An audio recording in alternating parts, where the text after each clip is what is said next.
Nicole, what did you used to play with? Oh, well, we used to take like the little green lizards and clip them to our ears. Or we'd catch lightning bugs. Yeah, I used to put play lightning with bugs bugs. in the jar. Okay, what about you, Sarah? I know you saw your hand up. I used to play with roly polies. Yeah. What is that? Those little things that They're you little kill. gray bugs and they roll up and Pill stuff. Oh, disgusting. They're pill bugs. I used to kill the cockroaches in my students around the school. Does that count? Yes, it does count because unfortunately we are going to see a cockroach. Okay, I'm just asking. In our slide presentation if it acts right. But anyway. Okay, so today we're learning about insects and bugs. Okay? We're learning about the difference, what they are constructed of, what their functions of their main parts. Okay, so today we're gonna go by the state standard, which is learning the construction and function of insects. And that is LS1-A. Okay, so our learning targets is we're going to be able to identify the parts of an insect. Can you say, I can identify the parts of an insect. And you're going to be able to compare the difference and similarities of a bug and an insect. Say, I can compare the differences and similarities between bugs and insects. Okay, so we have some questions that I want you guys to be able to answer, okay, by the end of this lesson. And I want you to be able to identify what the main parts of a bug is, okay? And I want you to be able to tell what some of those functions are. And I also want you to be able to tell me the difference between a bug and an insect. The first thing we're going to do is we're going to read a story by Margie Palatine, and it's called The Perfect Pet. And it's illustrated by Bruce Wallace.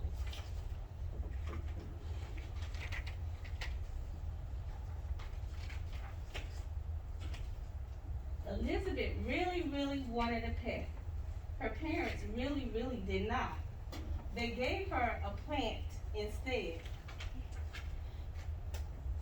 Mind you, it was a very good-looking plant, as cactus plants go, and it had quite a prickly sense of humor. Elizabeth named it Caroline, which seemed to suit it just fine. It was absolutely no trouble, and it was a very good listener. Snuggling was a bit of a challenge, however. Elizabeth managed a quick hug every now and then. Elizabeth really did like the plant, but she still really wanted a pet, and she had a plan. Can you see the cactus that the mom and dad gave to her in place of a plant? Mm-hmm. The element of surprise. So how about a horse? Huh? What? Who? Said father. Who? What? Huh? Said mother. Has anybody ever seen a horse before? Yes.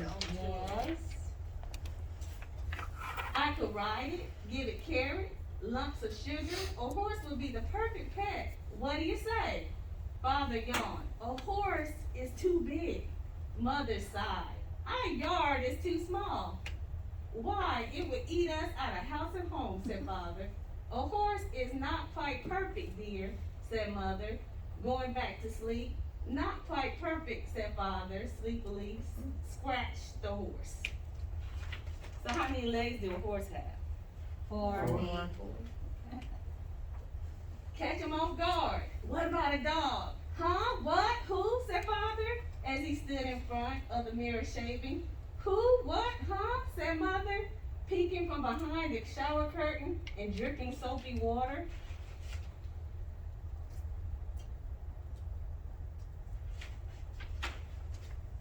I could take it for walks, teach it tricks, feed it treats, play fetch. A dog would be a perfect pet. What do you think? Father spit shaving cream out. Dogs bark much too loud. Mother grabbed a towel. They jump all over the furniture. A dog is not quite a perfect pet. Elizabeth, said father, as he shaved. Not quite perfect, said mother, from the shower. Forget Fido. How many people know who Fido is? Who? The dog. Absolutely. A full stomach, burp. You know what would hit the spot right about now? Asked Elizabeth. I'm thinking a cat. Huh? What? Who? Said father. Who? What? Huh? Said mother.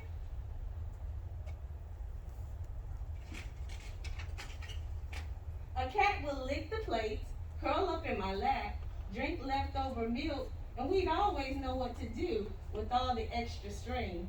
A cat would be a perfect pet. So how about it? Father picked up the newspaper. Cat scratch. Mother cleared the table. Cat shed all over. A cat is definitely not the perfect pet, said father. Achoo! I'm sneezing already, said mother. Cross off the kitty. How many people have cats? Yuck. 3. Some people like cats. I'm not married to those who like cats. I'm allergic. Me too. Yep. Go for broke. How about a bird, turtle, fish, guinea pig, rat, any, all? Take your pick, said Elizabeth. Her parents looked at each other. Nope, afraid not. Not quite. Too fishy. Don't even go there. What's left? Moaned Elizabeth. Elizabeth was thinking she would never ever find a really, really perfect pet. When what do you know? She really, really did. In fact, she almost stepped on it.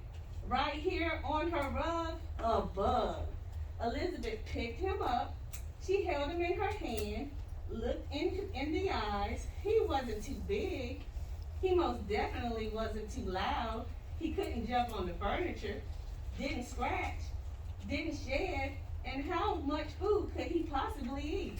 He was the perfect pet. Caroline totally agreed. Now, who's Caroline? The cactus. Yes, the cactus. Did you say she agreed? Caroline agreed. That was her first pet. Okay. Doug moved right into the lovely house in the corner of Elizabeth's room. It had everything a bug could possibly want and more, including his very own cactus plant, as Caroline would only hop, skip, and jump away. He truly enjoyed sunning himself in her sand. Of course, Elizabeth provided him with enough crumbs to satisfy any growing bug's appetite.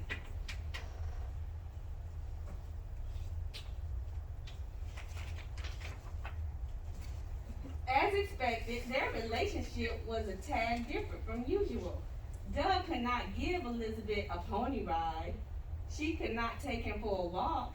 He could not scratch, catch a ball, or fetch. No matter how many times they practiced and tried as he might, Doug just couldn't get the hang of playing with strings. But he was very helpful with homework. He always knew where to put a decimal or a period. And he loved snuggling up with Elizabeth each night for a story. What more could you ask? He was perfect.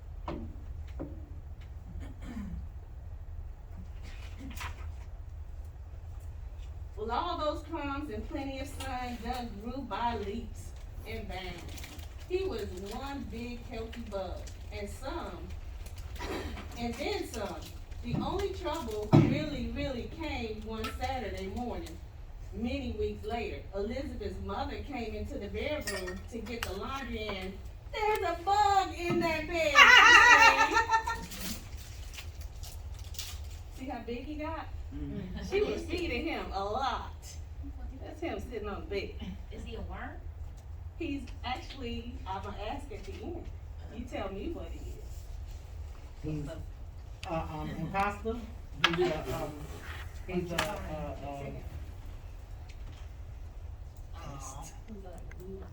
yeah, he's a pest, but I was thinking about something else. Intruder, because he's not supposed to be in my bed. A bug, shouted father, ready to swat. That's Doug, Elizabeth said protectively. He's my pet. Her parents looked at each other. Pet? Pet, said Elizabeth, just like you wanted. He's not too big, like a horse. He isn't loud like a dog. He doesn't jump on furniture, scratch or shed. He hardly eats anything. But a bug, asked father, a bug, repeated mother.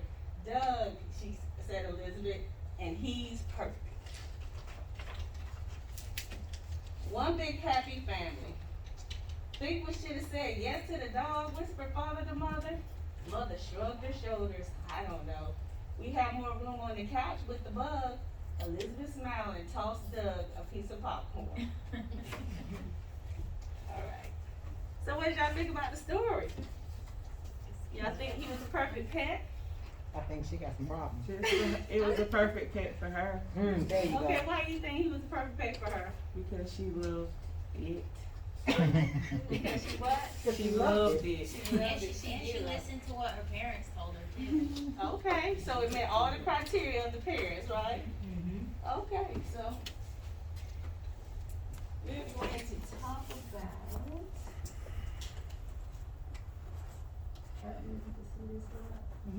Okay, so can anybody guess what insect is on this slide? The grasshopper? Which one? Okay, who wanna guess all of the above, grasshopper, butterfly, or who says all of the above? Raise your hand. Who says a butterfly? Okay, who says a ladybug? Well, just so that you know, they're all insects. All bugs can be insects, but not all insects can be bugs. And But I they will all can be explain why. killed. So I have a little skit real quick. And what am I? A bumblebee. A bumblebee. And I am considered an insect. What is she? A ladybug. And she is considered a bug. So you listen for some different characteristics when I read this skit. I am a bee. I am an insect. And I have a hard outer shell that's called an exoskeleton. That exoskeleton protects me whenever I'm out and about and walking through the woods or flying through the trees. I have 3 main body parts. It's not laughing time. I have 3 main body parts. I have a head, I have a thorax, and I have an abdomen. I have antennas. These antennas are used for sensitivity, for smelling, and for touch and feel. I have a pair of legs, 3 pairs as a matter of fact. So that means I have a total of 6 legs. I also have a pair of wings that I use for flying. I have a stinger that's located right back here to protect me from anybody that's trying to cause me harm. And I am a bee. I am a ladybug. I have a pair of antennas that help me taste, smell, and feel. I have a pair of eyes, but I don't see very well. I have 3 main body parts, a head, a thorax, and an abdomen.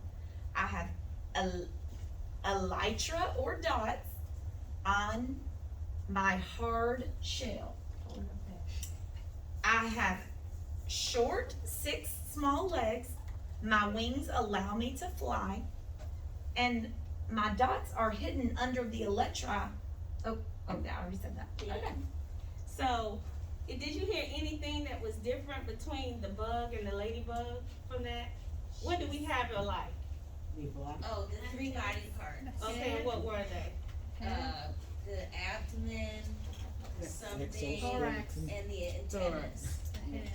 Or the head. Okay, so the 3 main body parts that we both discussed was the head, the thorax, and the abdomen. The head is used just to house the eyes, the mouth, and the antennas. The thorax is used for movement, locomotion. So you'll notice that on bugs, their wings and everything, their legs are attached to a thorax. I'm gonna show you just some samples of some bugs so that you can see that all the bugs pretty much have the same concept. They have a head, a thorax, and the abdomen. Can you say head? Head. Thorax. Thorax. And abdomen. Abdomen. Okay, the head houses what? Antennas. And the mouth. And the thorax houses what? The wings, the The legs. arms and the legs. And the wings is for locomotion, which is another word for movement. That's how the bug or the insect moves. And then you have the abdomen. That's where all the digestive organs and things like that are housed at in bugs.